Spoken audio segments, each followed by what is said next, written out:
Hello. La manière exacte dont l'évolution humaine s'est déroulée est encore inconnue. Qu'est-ce qui a poussé nos ancêtres à inventer les outils, la langue et l'art? Des changements dramatiques dans le climat, ou plutôt des actions efficaces des plus forts et des plus aptes? Ou peut-être que ce sont ces spécimens qui n'étaient pas censés survivre en raison de leurs troubles congénitaux, qui sont devenus les inventeurs qui ont davantage utilisé leur intelligence et ont ainsi propulsé le progrès.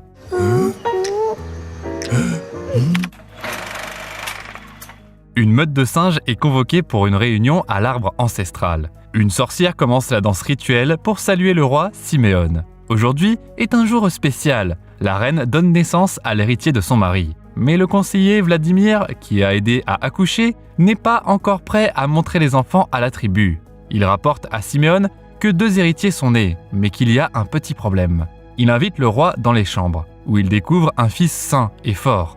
Le père l'appelle Vania. Le garçon s'avère être comme son père, et la première chose qu'il fait, c'est de frapper Siméon sur le nez. Cependant, Vladimir informe le roi que le garçon est né 2e et a un frère aîné, qui se trouve être beaucoup plus petit et n'a presque pas de poils. Pour que la tribu survive, l'héritier doit être fort, et il est peu probable que ce singe puisse même prendre soin de lui-même. Cette créature n'est pas comme nous. C'est une erreur de la nature. Il ne survivra pas. La sorcière conseille de se débarrasser du plus faible dès que possible, et le roi ordonne à Vladimir de le jeter aux prédateurs. Le conseiller part pour accomplir la tâche, chassant la sorcière, qui est trop désireuse de tuer l'enfant de ses propres mains. Siméon est laissé seul avec sa femme. Elle demande où se trouve son 2e enfant, et on lui dit qu'il n'a pas survécu. Attristée par la perte, la femelle rend son dernier souffle et meurt. Pendant ce temps, Vladimir grimpe sur le bord d'une branche et invoque un loup à dents de sabre sous l'arbre. Il essaie de déposer le bébé directement dans sa gueule, mais le bébé s'accroche à ses doigts et attrape le conseiller. Ça fait fondre le cœur de Vladimir et il est sur le point de changer d'avis. Mais le grognement menaçant du roi, qui vient de perdre sa femme, lui rappelle sa mission. Le bébé s'envole et c'est là que son petit corps devient un avantage. Même les feuilles ordinaires adoucissent sa chute libre. Puis il s'en mêle dans une liane et s'y balance comme s'il faisait du saut à l'élastique. Au dernier moment, la proie échappe au loup, mais le prédateur attrape rapidement une vigne pour se rapprocher du singe. Ne réalisant pas le danger dans lequel il se trouve, le bébé allonge joyeusement ses bras en avant à nouveau, et le prédateur serre sa main droite entre ses dents. Le singe hurle de douleur. Le loup ne peut pas tenir et s'envole, perdant l'un de ses crocs. Au même moment, Vania est montrée à la tribu, et les singes saluent joyeusement l'héritier avec une danse. Pendant ce temps-là, une figure grande, mais plutôt obscure, nommée Yann, trouve le petit singe sur une vigne et l'aide à se libérer. Il amuse le bébé en éternuant bruyamment avec son gros nez et en soufflant des bulles de salive. Yann est sur le point de continuer son chemin, mais il remarque que le petit singe ne peut même pas se déplacer tout seul à cause d'un bras blessé. Le bébé pleure et lui demande avec insistance de l'emmener avec lui. Le grand singe ne peut résister au charme du garçon et devient son gardien. Il appelle sa petite trouvaille Édouard. Des années plus tard, le bras droit du garçon, maintenant plus âgé, pend toujours sur le côté de son corps, et Yann continue de le porter sur son dos. Ils arrivent à leur tribu sur le tronc d'un arbre brisé, où ils vivent avec leur oiseau de compagnie. Un Édouard affamé essaie de trouver sa cachette de fruits, mais elle s'avère être vide. L'adolescent vif et acéré accuse Yann, qui est lent et sans voix, d'avoir tout mangé à nouveau. Mais le vrai voleur s'avère être un petit rongeur, qui essaie de s'en tirer avec le butin.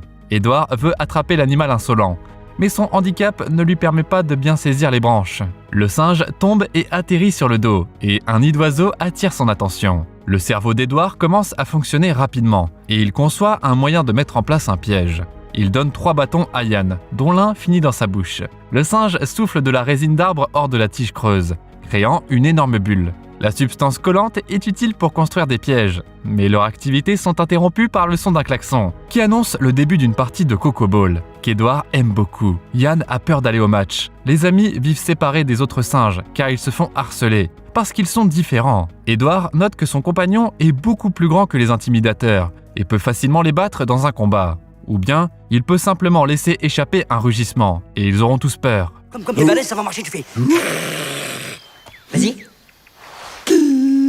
Yann, au cœur bienveillant, est complètement incapable de terrifier ses ennemis, et il s'attache à un arbre avec une corde en signe de protestation. Pour arriver au match final, Édouard n'a pas d'autre choix que de le menacer de sauter du bord d'une branche. Pour empêcher son ami de s'écraser, Yann est obligé de l'attraper dans les airs. Ils atteignent l'arène, où il s'assoit sur une branche. les singes, suspendus aux vignes, tentent de jeter une noix de coco dans la bouche d'un énorme crâne plus rapidement que les autres. Vania, star du championnat et fils du roi, marque un but dans un beau saut. Simeone est très content de son héritier et les fans hurlent à la vue de leur idole. Le deuxième tour commence et Vania frappe grossièrement son adversaire, ce qui met son père en colère. La balle vole haut et Yann, qui est incapable de comprendre toutes les règles, se précipite après elle. Édouard essaie de le retenir, mais ils finissent tous les deux par tomber au centre de l'arène. La noix de coco se perd et les singes commencent à blâmer les deux idiots d'avoir gâché le match. Édouard est brutalement repoussé alors qu'il tente de trouver des excuses pour son ami inintelligent. Il conseille ensuite à Yann d'utiliser la technique d'intimidation dont il parlait plus tôt. La tentative fragile n'impressionne personne, mais les singes reprennent l'intention de se battre. Ils commencent à entourer Yann, tandis qu'Édouard trouve la balle qui a roulé dans une crevasse. À l'aide d'un bâton et de goudron, il le ramasse et sort vers la foule. Les singes, pas aussi intelligents, sont impressionnés par le dispositif qu'il a inventé. Et Vania s'approche pour récupérer le ballon. Édouard espère participer d'une manière ou d'une autre au match, et il suggère qu'il accroche un autre crâne pour en faire un jeu d'équipe.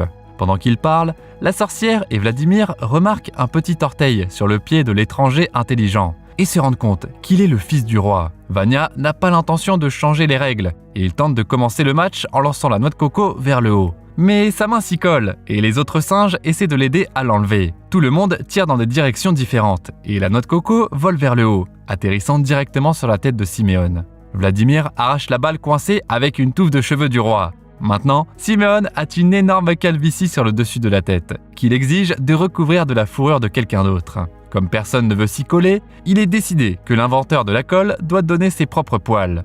Le roi exige de connaître son nom et de lui amener le garçon. Plus tard, Vladimir vient voir la sorcière pour trouver comment résoudre le problème. Il tremble de peur à la vue de crâne et d'os dans sa demeure et il lui assure qu'il a jeté le bébé au prédateur. Il ne sait pas du tout comment l'enfant a réussi à survivre et le singe noir chasse le conseiller, le maudissant. Soudainement, Vania, qui a entendu la conversation, apparaît dans l'obscurité. Mais c'est lui qui doit régner.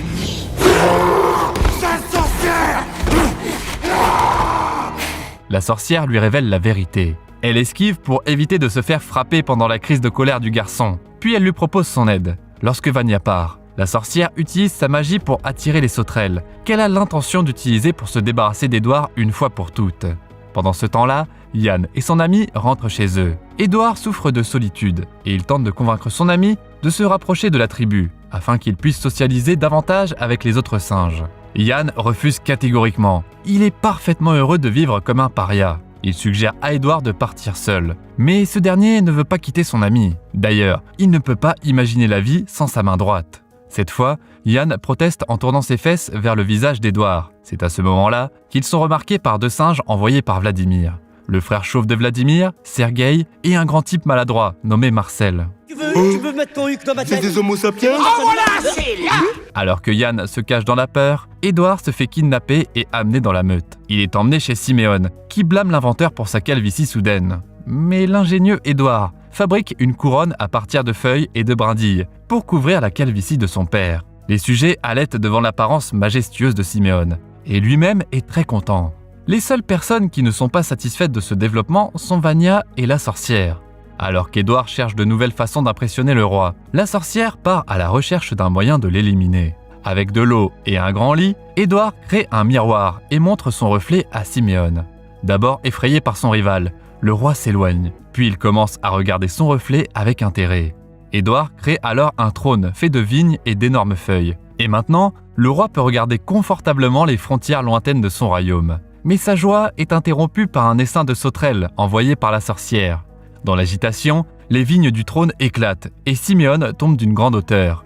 La sorcière crie qu'Édouard a tué le roi et elle exige qu'il soit puni. Vania attrape son frère par le cou et le jette dans la falaise.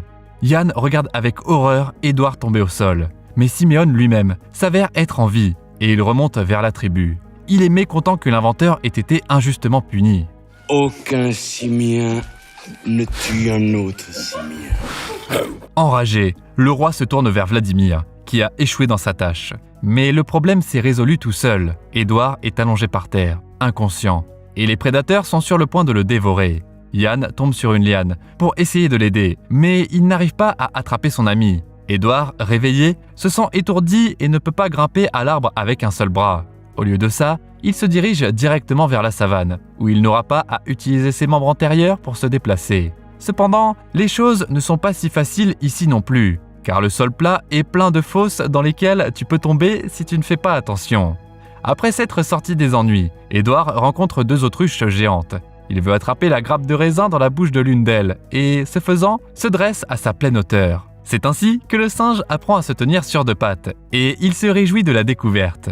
Mais alors, une meute de loups apparaît et les autruches commencent à s'enfuir. Édouard tente également de s'échapper en courant sur ses 2 jambes, mais pour l'instant, il n'arrive à le faire qu'à l'envers. Les singes remarquent l'inventeur survivant essayant de se sauver à nouveau. Ils l'encouragent et quelqu'un propose même de placer des paris. Après avoir remarqué la technique de course des autruches, Édouard réalise comment accélérer et il court en avant.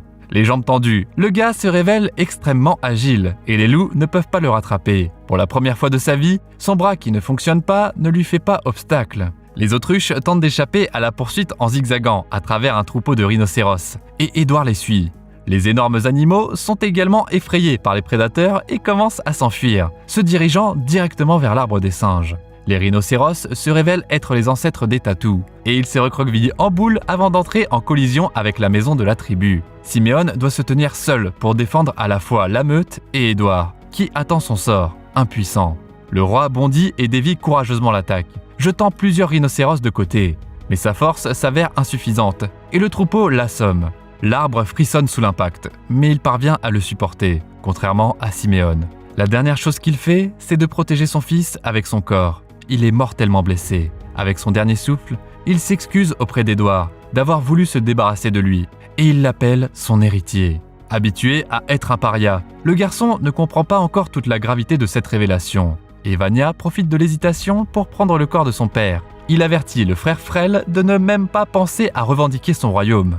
Édouard reste debout à côté d'une couronne de feuilles gisant sur le sol. Sur l'arbre, la sorcière est prête à présenter le nouveau roi à la tribu. Vladimir fait des compliments au prince, mais ça ne l'aide pas à conserver son statut honorable de conseiller. Et Vania le remplace par son frère Sergueï. Le nouveau roi sort vers la tribu, et il se voit offrir la possibilité de choisir sa femme. Au lieu de ça, Vania monte sur un podium, créé à partir d'autres singes. Il frappe du poing, et il déclare qu'il gardera leur mode de vie inchangé, et suivra les traditions comme l'a fait son père. La foule applaudit, et la sorcière suggère à Vania de pratiquer l'une de ses anciennes traditions et de manger son père. Ah, maman, pourquoi il fait ça? Tous les simiens mangent leur père. C'est du cabinalisme. Le fils est sur le point de commencer à manger son père, quand Édouard l'interrompt. Il n'a pas l'intention de se battre pour le trône. Il ne fait que remettre la couronne perdue à son frère, que Vania place sur le corps sans vie de Siméon. Édouard demande pourquoi une telle tradition existe, et il suggère plutôt d'enterrer le roi. La sorcière répond que c'est la seule façon de transmettre la sagesse du père au fils, et que si le rituel est rompu, l'irréparable se produira. Édouard ricane au mot pompeux de la sorcière, et ils se disputent. Parlant à tout le monde de son origine, le gars déclare une nouvelle règle, ne plus manger leur père. Mais Vania reste déterminée, et seul un éclair et des coups de tonnerre le font s'arrêter. De peur, les singes se cachent de la tempête, et Édouard est laissé seul avec le corps de son père. Yann rejoint son ami, et ensemble, ils jettent Siméon de l'arbre. Yann, anxieux, refuse de descendre les vignes, mais Édouard parvient à le persuader, et il couvre le corps du roi d'une grande pierre plate. Mais ouais. Ça c'est très bien caché ça. Soudainement, la foudre frappe un petit arbre à proximité, y mettant le feu. Édouard est attiré par la flamme, et il tente de l'attraper. Il confond la brûlure avec le feu qui le mord, et il commence à riposter avec un bâton. L'édit de bâton prend feu, et le gars finit avec une torche à la main. Mais la flamme se fait éteindre par une averse, et une énorme tornade se forme dans le désert. Les singes se cachent dans un arbre, en voyant Vladimir mourir au grand jour. Il est entraîné dans le vortex avec d'autres pauvres créatures, et Édouard y finit aussi. Le gars subit de tous les côtés à l'intérieur de l'ouragan, puis il aperçoit une belle femme qui essaie de s'accrocher à une branche. Édouard parvient presque à l'attraper, mais il est jeté dehors, et la fille s'envole après lui. Elle tombe sur le rebord, inconsciente, risquant de tomber dans l'abîme. Le garçon s'attache à un arbre et descend après elle, mais le vent les soulève vers le ciel. Pourtant, Édouard, amoureux, ne lâche pas l'étrangère, et Yann les aide à s'échapper en attaquant la liane arrachée à temps. Même d'une seule main, Édouard sort la femelle de l'abîme. Une fois réveillée, cependant, elle le gifle immédiatement. La fille parle une langue différente, qu'Édouard confond avec le portugais. Il se rend compte que l'ouragan a emporté toute sa famille dans l'abîme, et il tente d'exprimer sa sympathie. Mais la sauvage le mord en réponse, puis elle s'enfuit. Ne voulant pas lâcher prise, Édouard se lance à sa poursuite. Il doit traverser des rhinocéros qui courent comme un train à un passage à niveau, et il doit aussi sauter par-dessus une rivière de lave. Alors qu'il s'approche du volcan, il doit esquiver les ptérodactyles qui protègent leur œuf. Finalement, il rattrape la fille et grimpe la falaise avec elle, surmontant tous les obstacles. Édouard tombe à terre, épuisé, puis Lucie se présente calmement à lui, dans une langue familière. Le gars, surpris, se lève et il commence à se plaindre de ce qu'il a dû surmonter. Pourquoi Lucie s'enfuyait-elle et faisait-elle semblant de ne pas le comprendre? Mais la fille mystérieuse apaise rapidement le mécontentement d'Édouard en commençant à le renifler avec intérêt. Par la suite, elle apprend de lui à marcher debout. Édouard et son élève s'allongent joyeusement par terre, regardant un coucher de soleil pittoresque et le baobab des singes au loin. Ils deviennent amis, et Édouard parle de sa vie et sa lignée royale à la fille. Lucie se demande pourquoi le garçon vit comme un paria. Dans la rivière de lave, Édouard met à nouveau le feu à un bâton, et il expérimente avec la flamme. Une torche à la main, il s'approche du baobab de sa maison, et les singes commencent à se réveiller, paniqués. Ils pensent que le feu est descendu du volcan et qu'il va les détruire. La sorcière remarque Édouard, et bientôt, la tribu rencontre l'inventeur. Cette fois, il propose de chasser les prédateurs par le feu, ce qui impressionne grandement le public. Vania intervient, essayant de chasser le gars et son jouet dangereux, essayant de plaire encore plus aux singes. Édouard divise le feu et propose à tout le monde de prendre des torches. Mais les bâtons commencent à tomber, menaçant de brûler la maison des singes. La sorcière ordonne aux autres de chasser les invités non invités avec des bâtons et des pierres. Sergueï aime aussi Lucie, et il essaie de la traîner à l'étage. Édouard bondit et brûle le ravisseur à la torche, sauvant son ami. Tous les deux fuient la foule frénétique.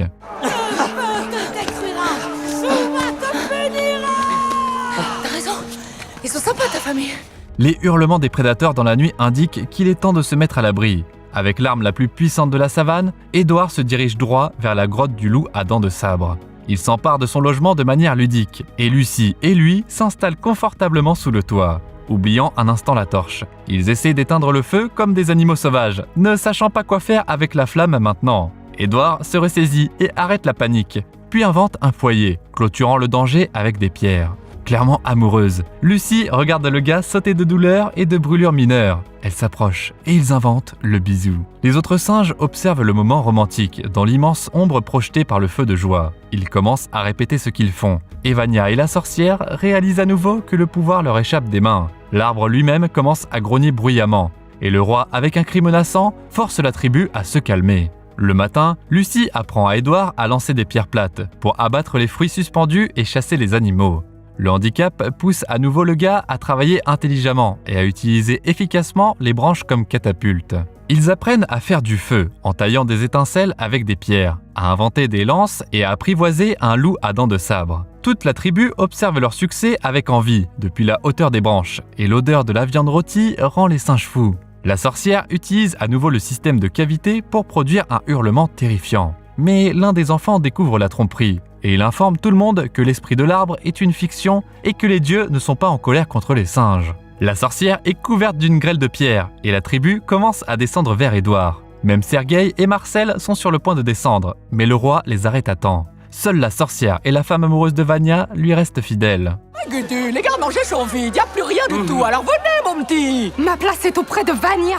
Les singes rejoignent Édouard et Lucie, mais la fille n'a pas oublié l'hostilité avec laquelle ils l'ont accueillie plus tôt. Elle chasse ses invités, et Édouard, qui attend depuis longtemps son moment de gloire, tente de la persuader de laisser entrer la tribu, désireux de devenir leur nouveau roi, et de changer le mode de vie des singes. Ils trouvent un compromis. Tous les singes doivent travailler, et ensuite, ils seront autorisés à rester. Bien que la petite grotte soit bondée la nuit, Édouard trouve rapidement des moyens de s'amuser. Sa nouvelle invention est la musique, et les singes se mettent à danser. Jour après jour et semaine après semaine, la tribu s'installe de mieux en mieux sur les rochers avec Édouard. Vania continue de gouverner langoureusement son royaume vide. La sorcière rêve de vengeance sur le paria qui s'est emparé des rênes du pouvoir. Bientôt, Lucie et Édouard commencent à s'attendre à un nouveau membre dans la famille. La fille refuse de nommer son fils Zinedine Zidane et elle suggère le prénom Yann. Elle tient à remercier l'ami d'Édouard d'avoir sauvé son mari il y a de nombreuses années. Les singes sont au milieu d'un grand projet de construction, transportant un tas de bûches pour construire une vraie ville.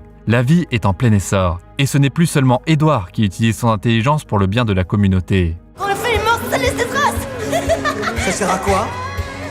Rien, c'est génial. Bien que tous les singes aient maîtrisé la marche sur deux pattes, leur intelligence laisse beaucoup à désirer, et un couple attaque les dessins de mammouths avec des pierres. Après les avoir calmés, Édouard va plus loin, où il voit Sergueï se disputer avec des mendiants. Tout comme le directeur de la construction, ils ont également inventé un moyen de ne pas transporter de bûches lourdes, mais d'avoir quand même de la nourriture. Édouard veut régler le problème comme un vrai roi, mais Sergueï n'aime pas être bousculé et l'attrape à la gorge. Soudainement, un essaim de sauterelles, lancé par la sorcière, descend sur la ville. Les insectes font effondrer les bâtiments et les transforment en décombres. Bien qu'Édouard tente de calmer les singes, Sergueï mène la tribu à la guerre. Lucie conseille à Édouard de partir rapidement et de sauver son frère avant que la foule n'atteigne l'arbre. Sur un loup, ils atteignent le baobab en premier, mais Vania ne répond pas. Les singes avec des torches et des lances sont prêts à abattre l'arbre, et aucun des arguments disant qu'ils ont encore besoin de l'arbre ne fonctionne. Enfin, le roi sort de sa cachette. Sergueï propose qu'il leur donne l'arbre, pour qu'ils le laissent partir en toute sécurité, mais Vania refuse catégoriquement. Je t'en propose un autre. Je te laisse ta vie sauve, tu me laisses mon bagnan. Les singes commencent à abattre les racines de baobab, et le roi défend farouchement sa maison. Il peut vaincre n'importe qui dans un combat au corps à corps, mais Sergueï le frappe avec une torche, et Vania crie de douleur. Il sort l'arme des mains de l'attaquant, et le feu se propage aux vignes, puis à l'arbre lui-même.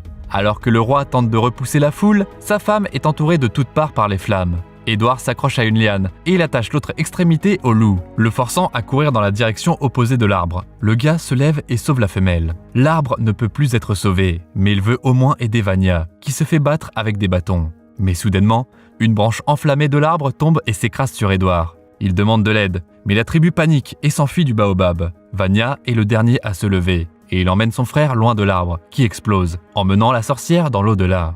Les frères ne regardent pas l'explosion, échappant de peu à la catastrophe.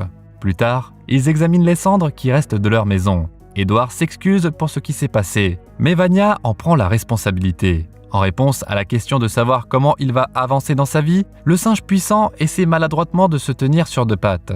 Vania est prêt à repenser ses croyances, et les deux frères partagent leur premier câlin chaleureux. Leur épouse les accueille aux lamentations des singes qui viennent de reprendre leurs esprits, se rendant compte qu'ils n'ont plus nulle part où trouver du bois. Ils célèbrent que les héritiers de Siméon ont fait la paix. Mais Sergueï commence à semer la panique, en soulignant qu'ils n'ont plus de nourriture non plus. Édouard voit des oiseaux voler vers le sud, et il veut leur suggérer de partir en voyage. Personne ne l'entend dans la clameur, alors Vania aide à attirer l'attention de tout le monde avec un cri intimidant. Ensemble, ils appellent à l'ordre, et les singes se transforment en nomades. Ils quittent leur maison qui n'ont rien pour les retenir, et ils trouvent des forêts, des rivières et des montagnes pleines de ressources. Mes chéris, voilà notre nouveau monde. Ici, ils retrouvent Yann, qui d'une manière ou d'une autre est arrivé ici avant tout le monde. Le gars bizarre est ravi et lance son vieil ami en l'air. L'humour particulier du film, avec ses références françaises spécifiques, peut être difficile à saisir pour les spectateurs étrangers, surtout qu'il y a des choses qui se sont perdues dans les traductions. Le style d'animation, un peu obsolète, n'a pas aidé non plus, et le film d'animation n'était pas très populaire en dehors de sa France natale. L'apparition des personnages de Vladimir et Sergueï était basée sur le légendaire comédien français Louis de Funès, qui a grandement influencé le réalisateur et interprète du rôle principal, Jamel Debbouze. Le fils de Louis, Olivier, a participé à la création de ces personnages et de leurs dialogues. À l'âge de 14 ans, Jamel Debbouze a subi une grave blessure au bras droit. Lui et un ami se précipitaient pour attraper un bus, ont traversé les voies ferrées d'une gare et n'ont pas vu un train s'approcher. Une référence à cet épisode de sa vie se retrouve également dans le film, quand Édouard se précipite vers Lucie et attend que les rhinocéros passent devant lui. Comme toujours, tu trouveras le titre dans la description de la vidéo. En attendant, tu peux nous dire dans les commentaires si tu as des faiblesses auxquelles tu as trouvé des avantages. N'oublie pas de t'abonner à la chaîne et de liker cette vidéo aussi pour qu'on puisse te raconter encore plein d'autres histoires.